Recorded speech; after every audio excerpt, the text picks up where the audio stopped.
ముఖ్యమైనటువంటి పండుగలు వస్తున్నాయి. ఫిబ్రవరి మాసము 30వ తారీఖు నుండి మాఘమాసం స్టార్ట్ అవుతుంది. అంటే 30 జనవరి నుండి మాఘమాసం ప్రారంభమవుతుంది. ఈ మాఘమాసం లోపల మనకు అత్యంతమైన పవిత్రమైనటువంటి పండుగలు వస్తున్నాయి. అందులో మొట్టమొదటిది వసంత పంచమి. 2వ తారీఖు నాడు వసంత పంచమి ఆదివారం ఉదయం 10 నుండి మళ్ళీ తెల్లవారితే సోమవారం నాడు 7 గంటల వరకు పంచమి వ్యాపించి ఉన్నది. ఈ వసంత పంచమి అనేటువంటిది చాలా ముఖ్యమైనటువంటిది. సరస్వతి అమ్మవారు ఉద్భవించినటువంటి రోజుగా మన పురాణాలు చెప్తున్నాయి.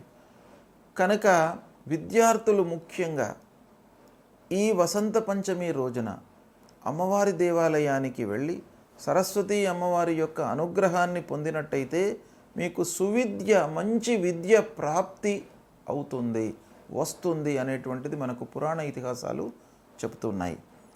కనుక ముఖ్యంగా విద్యార్థుల కొరకు ఈ వసంత పంచమి. ఇక వ్యాపారులకు కూడాను వసంత పంచమి యొక్క ప్రాధాన్యత బాగా ఉంది. ఈ వసంత పంచమి రోజున ఎవరైతే వ్యాపారాన్ని ప్రారంభిస్తారో గ్రహస్థితికి సంబంధం లేకుండా ఆ వ్యాపారము నిర్విఘ్నంగా కొనసాగుతుంది, లాభదాయకంగా ఉంటుంది. 4 డబ్బులు ఆ వ్యాపారంలో మీరు గడించేటువంటి అవకాశాలు ఉంటాయి.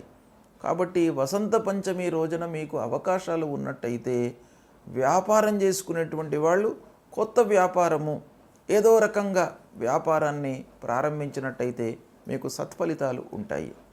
ఇక ప్రత్యేకంగా ఈ వసంత పంచమి రోజును మనకు శాస్త్రం లోపల చాలా ఉత్తమమైనటువంటి దినంగా చెప్పబడి ఉంది.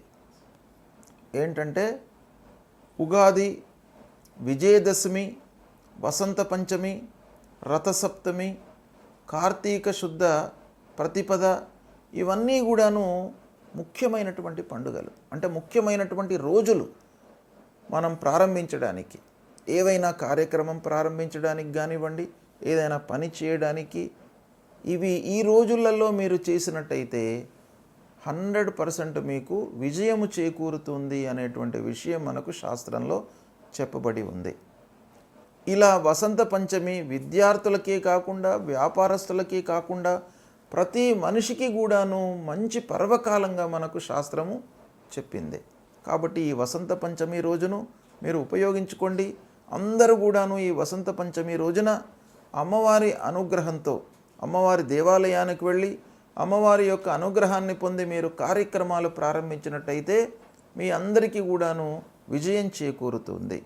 ఇక 2వ ముఖ్యమైనటువంటి పండుగ ఈ ఫిబ్రవరి మాసంలో వస్తూ ఉన్నటువంటిది రథసప్తమి. రథసప్తమి రోజున సూర్యభగవానుణ్ణి మనం పూజించాలి.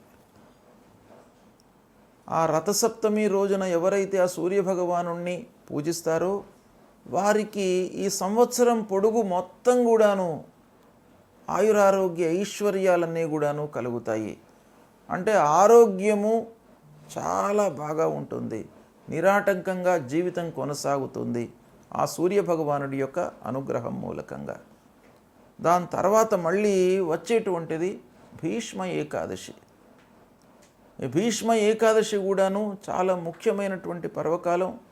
భీష్మ పితామహుణ్ణి ఉద్దేశించి ఆ ఏకాదశి రోజున ఉపవాసం చేసుకున్నట్టయితే మీకు అత్యంత శుభప్రదమైనటువంటి ఫలితాలు, అక్షయమైనటువంటి పుణ్యఫలం లభిస్తుంది. దాని తర్వాత మాఘ పౌర్ణిమ. మాఘ పౌర్ణిమ కూడాను అత్యంత పవిత్రమైనటువంటి రోజు ఈ ఫిబ్రవరి మాసంలో వస్తుంది. ఆ రోజున మాఘ పౌర్ణిమ రోజున ఏంటయ్యా విశేషం అంటే స్నానానికి ప్రత్యేకమైనటువంటి దినంగా మనకు శాస్త్రం చెప్పింది. అంటే ఆ మాఘ పౌర్ణిమ రోజున ఉదయం పూటనే స్నానం చేసుకోవాలి. 12వ తారీఖు నాడు వస్తుంది మాఘ పౌర్ణిమ. ఆ రోజున ఉదయం 5-5:30 నుండి 7:30 మధ్యకాలం లోపల సూర్యోదయాత్ పూర్వము సూర్యోదయాత్ కించిత్ పరం ఈ కాలం లోపల మీరు స్నానం ఆచరించినట్టయితే అక్షయ పుణ్యఫలము లభిస్తుంది. మీరు చేసినటువంటి పాపాలన్నీ కూడాను దూరం అవుతాయి. కొన్ని విషయాలలో మనకు తెలియకుండా మనం కొన్ని తప్పులు చేస్తాం. అలాంటి తెలియకుండా చేసేటువంటి తప్పులన్నీ కూడాను ఆ ఉదయం పూట మనం చేసేటువంటి స్నానం మూలకంగా పరిహారం అవుతుంది. దాని తర్వాత మళ్ళీ మహాశివరాత్రి 26వ తారీఖు నాడు మహాశివరాత్రి పర్వకాలం ఈ ఫిబ్రవరి మాసంలో వస్తుంది. మహాశివరాత్రికి ప్రత్యేకమైనటువంటి ప్రాధాన్యత ఉన్నది.